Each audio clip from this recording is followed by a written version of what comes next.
There is a type of person you've probably met at least once. Someone who doesn't collapse when criticized. Someone who doesn't spend 3 days replaying a difficult conversation. Someone who can sit with uncertainty without it slowly eating them alive. They're not cold. They're not pretending. They just seem to have built something solid inside. Something that doesn't shift every time the outside world pushes. Most people assume that's a personality trait, something you're either born with or you're not. But it isn't. It's a result of understanding something specific about how emotions actually work, where they come from, what they're really about, and why certain things hit harder than they should. What Carl Jung spent his life studying, and what the Stoics were pointing at from a completely different direction, is this: the outside world doesn't control you directly. It controls you through the unexamined parts of yourself. Through the wounds you haven't looked at. Through the needs you haven't admitted. Through the patterns running quietly in the background that you've never stopped to question. This episode is about those patterns. Not in an abstract way, in a practical, honest way. Because once you understand what's actually happening when something disturbs you, the disturbance starts to lose its grip. Not immediately, not perfectly, but genuinely. 1. Nothing affects you until it touches something unhealed. Think about the last time something small hit harder than it should have. A passing comment that stayed with you for days. A tone in someone's voice that triggered something you couldn't name. A moment of being overlooked that felt just for a second like something much bigger than being overlooked. From the outside, it looked like an overreaction. Maybe you even told yourself it was. But what was actually happening in that moment had nothing to do with the other person. The outside world didn't create the pain. It landed on something that was already there. This is one of the most honest observations about how human beings work. We are not disturbed by events. We are disturbed by the places inside us that events happen to touch. A comment only cuts deep when it confirms a fear you're already carrying. Criticism only destroys when some part of you secretly agrees with it. Rejection only devastates when your sense of worth was quietly resting on the person who just walked away.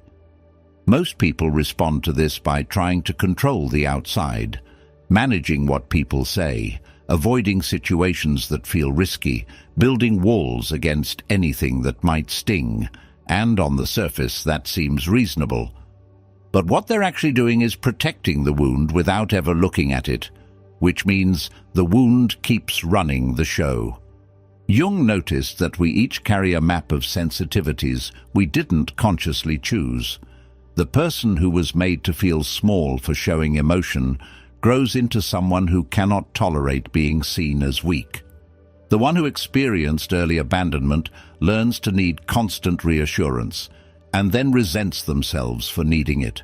These aren't character flaws. They're old adaptations that stopped being useful a long time ago, but never got updated. The shift begins not with suppressing the reaction, but with getting curious about it. When something hits harder than expected, instead of immediately defending yourself or distracting yourself, pause long enough to ask, what exactly just got touched? Was it your need to be respected? Your fear of being left behind? Your sense of being capable or worthy?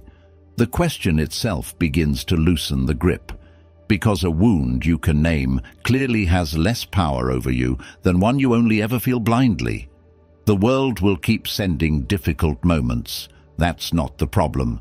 The problem is walking into every room carrying unexamined wounds and wondering why certain rooms keep hurting. If this is landing for you, leave a like. It helps this episode reach someone who might need it today. And stay with me, because the next point goes one layer deeper. 2. Your reaction is the doorway to your shadow. There's an idea Jung introduced that most people find interesting the first time they hear it, and then quietly avoid, because following it honestly requires looking at things that aren't comfortable to look at. He called it the shadow, not darkness in the dramatic sense, just the parts of yourself you learned, at some point, to hide, the emotions that got punished, the needs that felt too vulnerable to admit, the qualities that were unwelcome in the environments you grew up in. Over time, you pushed them down, not because they disappeared, but because keeping them visible felt too costly. Here's what makes this relevant to your daily life. The shadow doesn't stay hidden. It leaks. It shows up as the irritation you can't fully explain, the anger that feels slightly too large for the situation, the discomfort you feel around certain types of people that you can't quite justify rationally. And this is the part most people miss. The shadow doesn't announce itself as something unresolved inside you. It announces itself as a completely justified reaction to something outside you. You meet someone confident and feel an irritation that lingers longer than it should. You tell yourself they're arrogant. Maybe they are. But the intensity of the reaction, the way it stays with you, that's worth sitting with. Because what Jung observed is that we tend to be most reactive toward qualities in others that we've buried in ourselves. The person who was taught that ambition is shameful becomes quietly critical of ambitious people. The one who suppressed their anger becomes deeply unsettled when others express theirs openly. The individual who learned to hide their need for attention finds attention-seeking in others almost physically irritating. This isn't a flaw. It's just how the mind handles what it can't integrate. What changes everything is a simple but uncomfortable reframe. Your strongest reactions are information, not just about the other person, about you, about what's unresolved, about what part of your inner life is asking, through the irritation or the sudden sadness or the disproportionate anger, to finally be acknowledged. This is why Jung didn't treat the shadow as a problem to eliminate. He saw it as a resource waiting to be reclaimed. The anger you suppressed contains real boundaries and self-respect you've been living without. The ambition you buried contains genuine direction. The need you've been hiding, even from yourself, contains honest information about what actually matters to you. The practice is straightforward, even if it's not easy. When you feel a reaction that seems too strong for the situation, don't immediately act on it and don't immediately suppress it. Just stay with it long enough to ask, what is this showing me about myself? Not about them, about you. That single shift changes your entire relationship with your emotional life. You stop being someone who is constantly at the mercy of what other people do, and start being someone who uses every disturbance as a pointer inward. The world doesn't become less difficult, but it becomes genuinely more useful. Every irritation becomes a question worth asking. Every strong reaction becomes a doorway. And slowly, the parts of yourself you've been avoiding stop controlling you from the dark, because you've finally turned the light on. If you're finding this useful, write the word shadow in the comments. It's a small reminder that self-knowledge is always closer than it seems. 3. The event is not the pain, the meaning you give it is. Two people receive the same criticism from the same person in the same room. One processes it, takes what's useful, and moves on by the end of the day. The other carries it for weeks, replaying the moment, feeling the sting of it fresh each time it resurfaces. The words were identical. The situation was identical, but the experience was completely different. This gap between the event and the suffering it produces is one of the most important things you can understand about your own emotional life.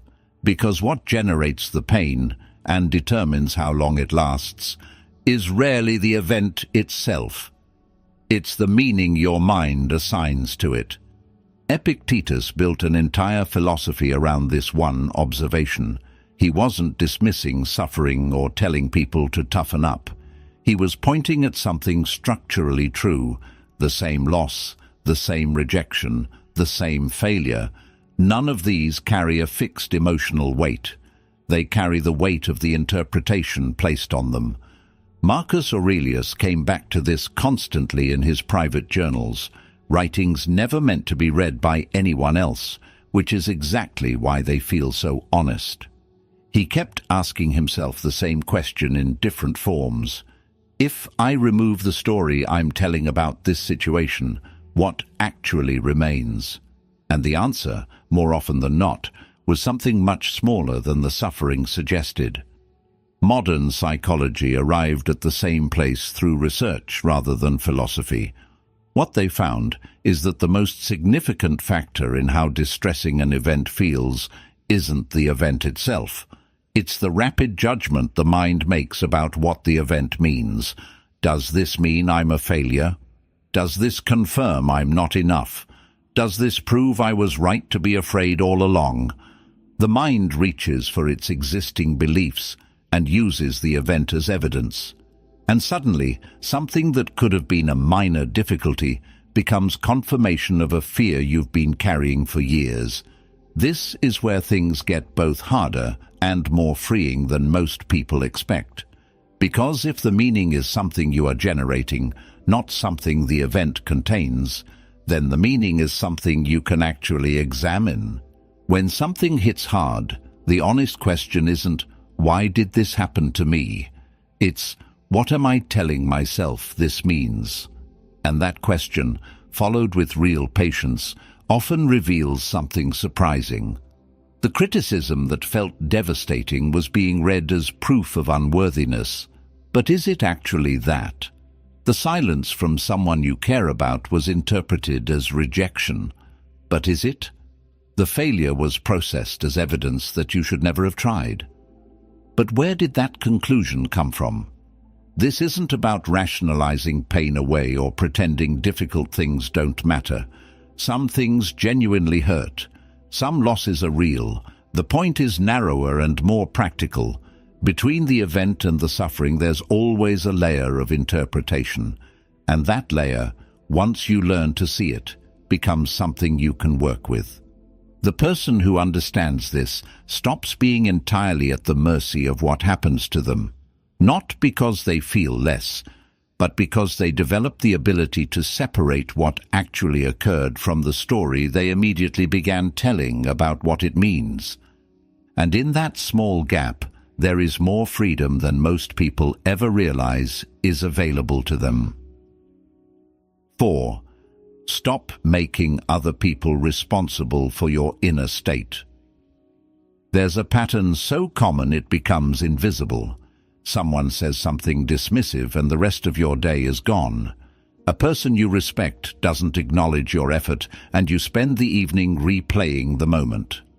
Someone is cold toward you without explanation, and suddenly your mood, your confidence, your entire internal weather shifts to match their behavior. It looks like sensitivity or caring deeply, but underneath it, something more structural is happening. You've quietly handed another person the controls to your interior life. And most of the time, you don't realize you've done it until the damage is already there. Blame is how this transfer of power becomes permanent. When you locate the source of your emotional state entirely outside yourself, in what they said, in what they did, you're not just describing a cause. You're placing your emotional recovery in their hands as well, which means you can only feel better when they apologize, when they change, when they finally understand what they did. And most of the time, none of those things happen on your schedule. This isn't an argument against accountability. People do cause harm. Some behavior deserves to be named and responded to directly. But there's a real difference between holding someone responsible for their actions and making your inner peace conditional on their response. The first is healthy. The second is a quiet form of imprisonment that can look from the inside like justified anger. Epictetus kept returning to one simple distinction: some things are within your control and some things are not. Other people's behavior falls firmly in the second category: their words, their moods, their decisions about how to treat you. None of these are yours to govern. What is always yours is how you respond. Not just staying calm on the surface, but not allowing someone else's behavior to become the governing force of your internal experience. Jung approached this from a different angle.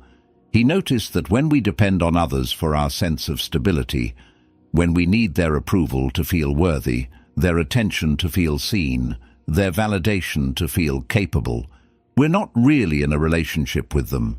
We're in a relationship with our own unmet needs, and we've cast them in the role of the person responsible for meeting those needs, which places an impossible weight on every relationship and guarantees a particular kind of recurring disappointment. The move away from this isn't hardness. It's not about caring less or closing yourself off. It's something more honest, learning to locate the source of your stability inside yourself, rather than inside the behavior of people around you. It starts with a simple shift in attention. The next time your mood changes dramatically in response to something someone else does, instead of following the emotion outward toward them, follow it inward. What just changed? What need just went unmet? What fear just got confirmed? Moving the attention from them to you is exactly where the actual work is. Over time, this changes the texture of your emotional life, not because people become more reliable, they won't, but because your internal state gradually stops being a weather system controlled entirely by what's happening outside. You become someone who can be affected by things without being defined by them. That's a different kind of freedom than most people are looking for, but it's the only kind that actually holds. 5. Release the illusion that life must obey you. There's a particular kind of suffering that doesn't come from loss or failure in the obvious sense. It comes from expectation, the quiet, often unconscious belief that things should unfold a certain way, that people should behave according to a certain standard, that life owes you a particular kind of order and predictability. And when reality fails to meet that expectation, the result isn't just disappointment. It feels like a personal violation. The tricky part is that the expectation is usually invisible until it's broken. You don't walk around consciously thinking, "This person must never disappoint me." The expectation lives below the surface, silent and certain, until the moment reality contradicts it. And then it announces itself as pain. Epictetus was direct about this. He didn't say that wanting things is wrong. He said that directing your need for peace toward things outside your control is the architecture of suffering, not as a philosophical abstraction, as a practical observation about how human beings actually function.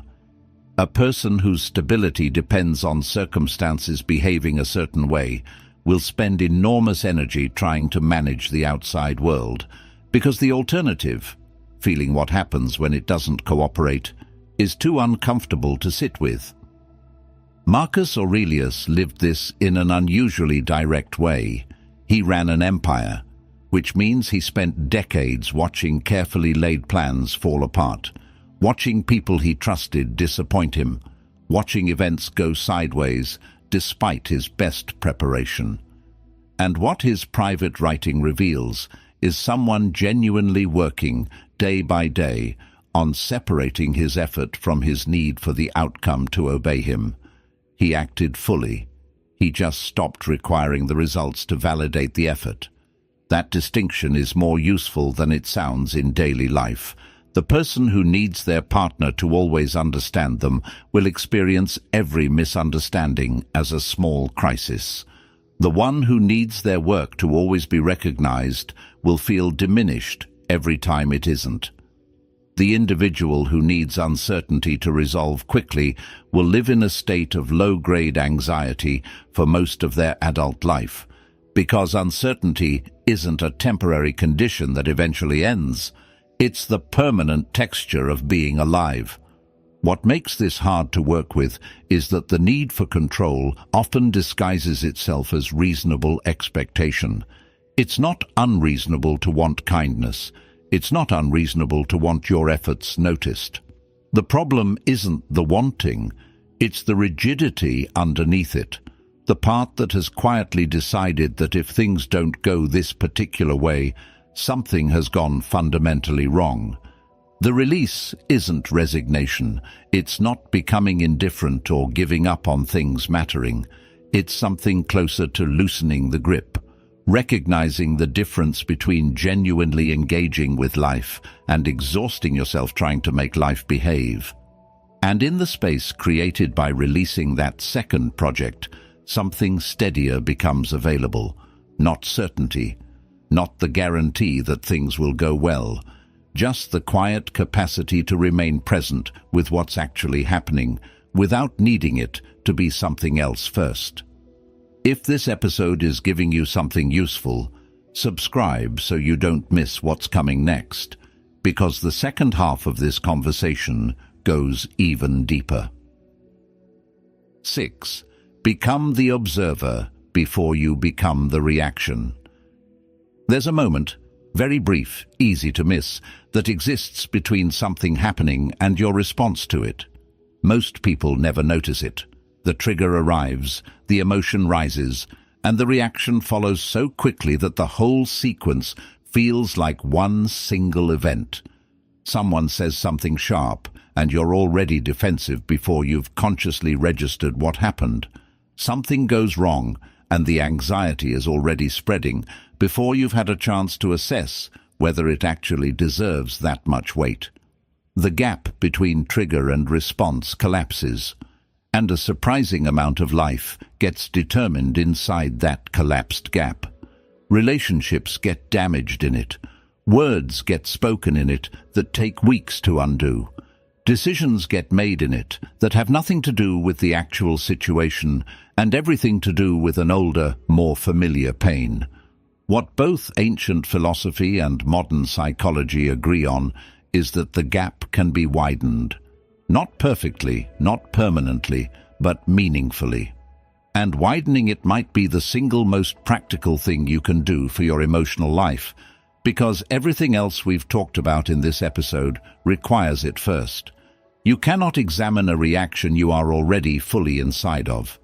Epictetus described this as the one freedom that cannot be taken from you, regardless of what's happening outside. You may not control what arrives, but you always have some say in what you do with it. That pause, however small, is where your actual agency lives. But this isn't primarily an intellectual exercise. It's not about analyzing your way out of an emotion midstream. It's about something simpler and harder, learning to feel the emotion rising without immediately becoming it. Think of it as developing an inner witness, a part of you that can notice, "I'm angry right now," rather than simply being the anger. A part that can observe, "Something in me wants to shut down completely," without immediately shutting down. It creates just enough distance between the experience and the experiencer to allow for something other than pure reflex. Jung saw this capacity as central to psychological maturity. The person entirely identified with their emotional states, who is the anger, who is the anxiety, who is the excitement, has no perspective on those states at all. They're moved by whatever arises, like someone caught in a current with nothing to hold on to. Developing the observer doesn't mean feeling less. It means feeling fully, but from a position that isn't completely swept away by what you feel. In ordinary life, this looks quieter than it sounds. It's the breath taken before replying to something that stings. It's noticing mid-anxiety that your mind is running a familiar catastrophic story, and the small but significant choice to watch the story rather than treat it as fact. It's the moment of recognizing, I'm about to say something I'll regret, before you say it. The practice builds slowly, through repetition. There's no point at which you become permanently above reflex. But the ratio shifts.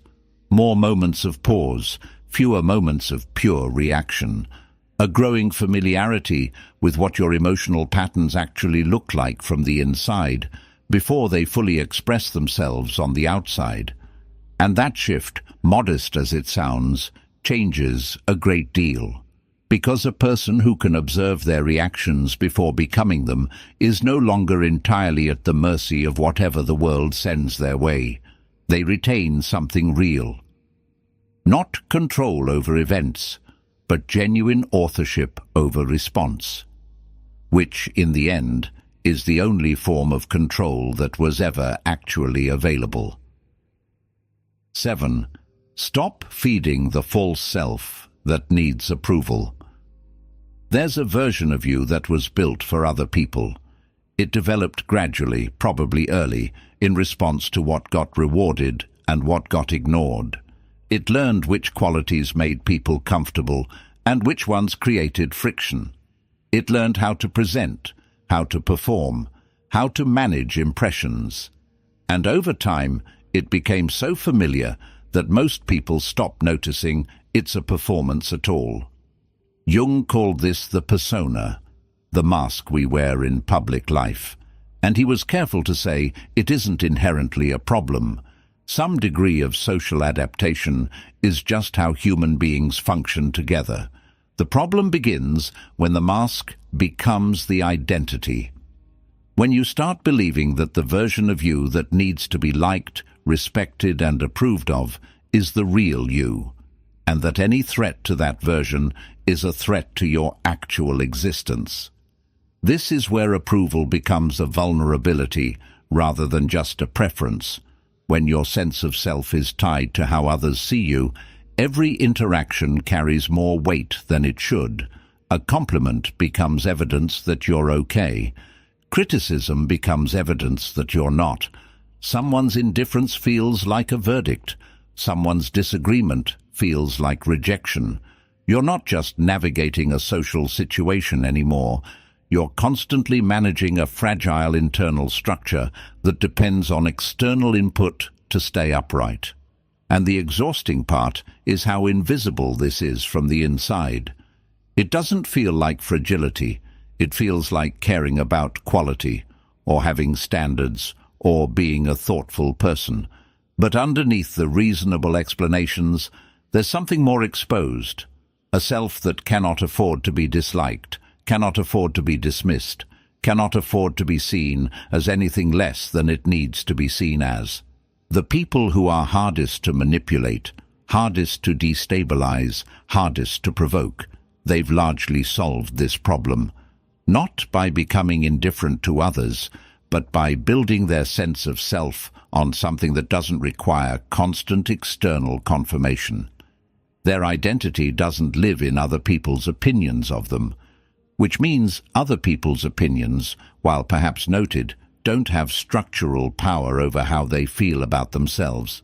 This isn't arrogance, it's actually the opposite. Arrogance is an overcorrection. It's the fragile self pretending to be invulnerable.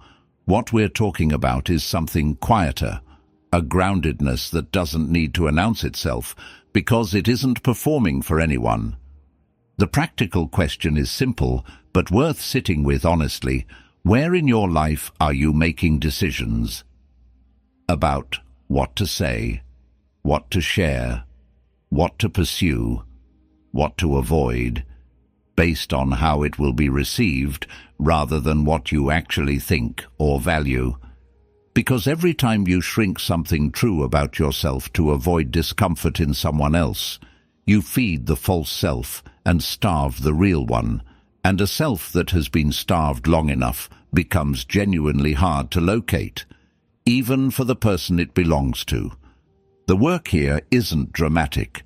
It's small and consistent, saying the honest thing when the agreeable thing would have been easier, pursuing something that matters to you without announcing it first to see how people react, letting someone's disapproval land without immediately trying to fix it or explain it away.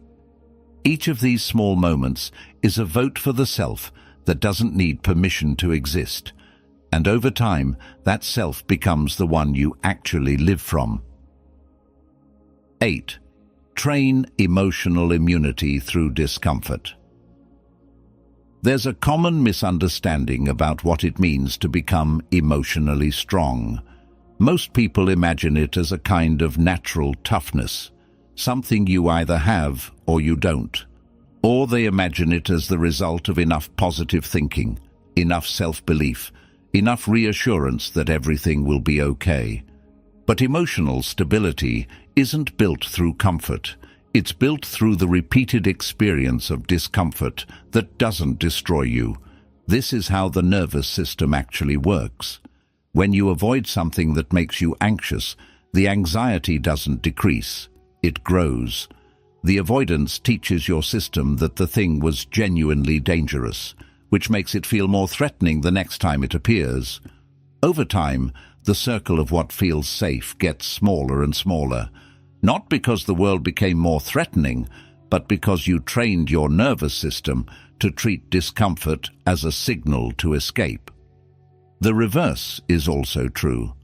When you stay with discomfort, when you let criticism land without immediately defending yourself, when you sit with uncertainty without immediately reaching for distraction, when you face rejection without withdrawing from everything that could lead to it again, you teach your system something different. That discomfort is survivable, that it passes, that you are more capable of handling difficulty than the anxious part of your mind keeps insisting. This isn't about forcing yourself through pain for the sake of it. It's about recognizing that the things you consistently avoid are quietly running your life. The person who never sits with criticism becomes permanently dependent on praise. The one who always escapes uncertainty never develops the capacity to function inside it. The individual who avoids rejection at all costs builds a life shaped entirely around that avoidance, smaller, safer, and somehow still anxious, because the fear never got tested. The Stoics practiced this deliberately. They called it voluntary discomfort, intentionally choosing difficulty not because life required it, but to prove to themselves that they could handle it. Seneca would periodically live as though he had nothing, eating plainly, dressing simply, not as punishment, but as training. He wanted to know from direct experience that the loss of comfort wouldn't break him, and knowing that changed his relationship with comfort entirely. He could enjoy it without needing it. The same principle applies to emotional exposure. You don't become less sensitive to criticism by avoiding it. You become less sensitive by receiving it, processing it, taking what's useful, discarding what isn't, and discovering that your sense of self remained intact through the whole thing. You don't become less afraid of rejection by never risking it. You become less afraid by risking it, experiencing it, surviving it, and updating your internal model of what rejection actually costs. Each time you do this, the emotional threshold shifts slightly. What used to feel intolerable starts to feel manageable. What used to derail you for days starts to pass in hours. Not because you've become numb, you haven't, but because you've accumulated genuine evidence that you can handle more than you thought. This is what emotional immunity actually looks like, not the absence of feeling, but the confidence, earned through experience, not assumed, that whatever arrives, you will not be destroyed by it. 9. Turn every trigger into a mirror. There's a particular kind of person who irritates you in a way that's hard to explain. Not someone who has genuinely wronged you, just someone whose presence, whose way of speaking, whose confidence or neediness or carelessness activates something in you that feels disproportionate to what they actually did. You probably have at least one person like this in your life right now. The natural response is to focus on them, to analyze what's wrong with them, why they behave the way they do, why other people don't seem as bothered as you are, and sometimes that analysis is partially correct. But the more honest and more useful question isn't about them at all. It's about why them, why this quality in this person produces this particular reaction in you. Jung observed something precise here. The things that disturb us most in others are often the things we haven't fully made peace with in ourselves. Not always, but often enough that the pattern is worth taking seriously. The quality that irritates you in someone else is frequently something you either suppressed in yourself, were punished for expressing, or secretly fear you embody without wanting to admit it. The person whose arrogance drives you to distraction, is there an ambition or confidence in yourself that you've learned to keep quiet? The individual whose neediness exhausts you, is there a part of you that has similar needs but has been hiding them for so long they feel shameful? The one whose carelessness infuriates you, is there a version of that freedom somewhere inside you that never got permission to exist? This isn't a way of dismissing legitimate frustration. Some behavior genuinely deserves a clear response, but the intensity of the reaction, the part that lingers, the part that feels slightly obsessive, the part that keeps pulling your attention back, that intensity is information, and the question it's pointing toward is always inward. The practice here is one of the simplest and most uncomfortable in this entire episode. When someone triggers a strong reaction before doing anything else, ask honestly, what is this showing me about myself? Not what is wrong with them. What is this revealing about something unresolved, unexamined, or unacknowledged in me? Sometimes the answer is nothing significant. Sometimes the irritation really is just about them. But if you ask the question consistently and honestly, you'll start to notice patterns. The same quality keeps bothering you across different people. The same type of situation keeps producing the same disproportionate response. And those patterns are a map, pointing directly at the places where your self-knowledge is still incomplete. This